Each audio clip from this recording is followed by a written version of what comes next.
Broader markets, nice little rally here. Dow's up 440, and we're back to 4038 on the S&P.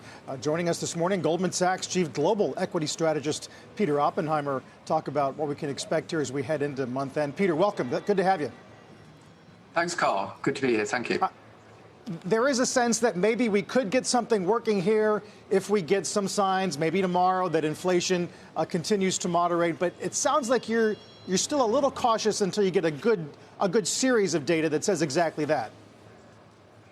Yeah, that's exactly right. I think there's no doubt there's a little bit of stability coming through in the bond market. And obviously the sell-off in bond markets and interest rates generally have been one of the key factors behind the bear market, or close to it, that we've seen in equities. But it's not the only story. Of course, we've seen a lot of worries about an economic downturn as well.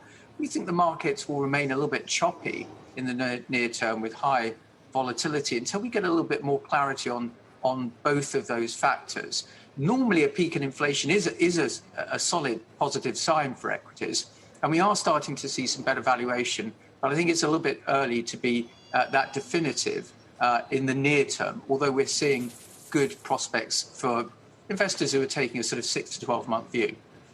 Right. Where does the U.S. fit in all of this? There's been some lingering discussion about the outsized risks, for example, in Europe versus the U.S. Is it that simple? Not really, I think, almost the other way. There are bigger risks in some sense in Europe, of course, because of the proximity to the war in Ukraine and the vulnerability to surging energy and food prices, certainly. But there are some offsets as well. Fiscal policy is easing in Europe, it's tightening in the US.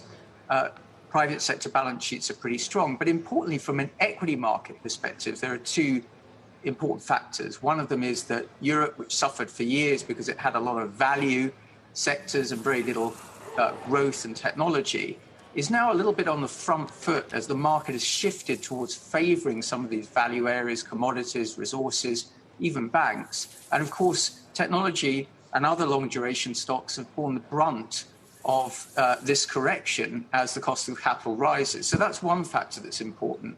The other one is that the US is a very concentrated index, and it is much more expensive.